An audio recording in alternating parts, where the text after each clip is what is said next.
Thank you, Gittika. Thank you so much.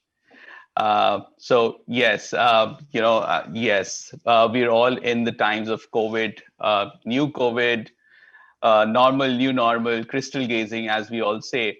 But truly, it is crystal gazing. But let me assure you, neither the government or the event industry has stopped working in the direction of finding new ways of working. Look at the positives. The communication and connect cannot cease to exist. And event industry plays a critical role in keeping that alive. It's empirical and important for the government to keep the positivity going on in the times of pandemic, and they're finding new ways of working as well. There are some events which have to be organized, and there are some events which will happen, like a Kumbh, which is coming up, and probably the Puri Yatra and elections and certain sporting events. The way I see it, it is optimum time for the government to make the most in the cost-effective manner. Currently, the other events are on hold, which gives all the eyeballs to the government event. So whereby, a government event would spend 100 to get the eyeballs and attention in the manner they do. Currently, since there is event silence, all the attention and eyeballs are there. Also, for the event industry and government, I think the support is mutual.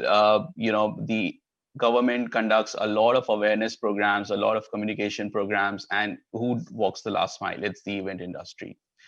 Historically, cultural, tourism, sports were fairly active, ministries to conduct events. But now, they would to take a slightly a back seat, with health and education, taking a front seat. On the health side, the vaccination and the scale at which it has to be really done is phenomenal. I see event industry to be a support to the government to carry this out. There has to be a large scale communication. There has to be a large scale awareness. There has to be a large scale on ground and digital.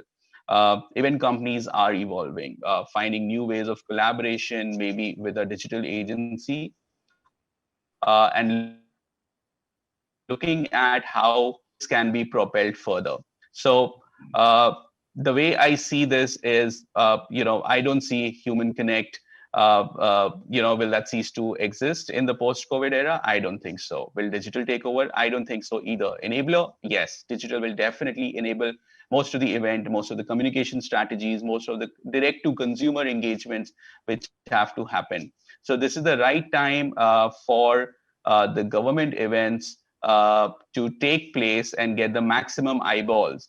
What I would say, this is the golden time for the events. But yes, I would conclude by saying that keep the conversation alive, listen to your community, build tools to bridge digital divide, and invest now in D2C to keep this going on. And post-COVID, this will translate into a much larger returns on the investment being done by the government right now.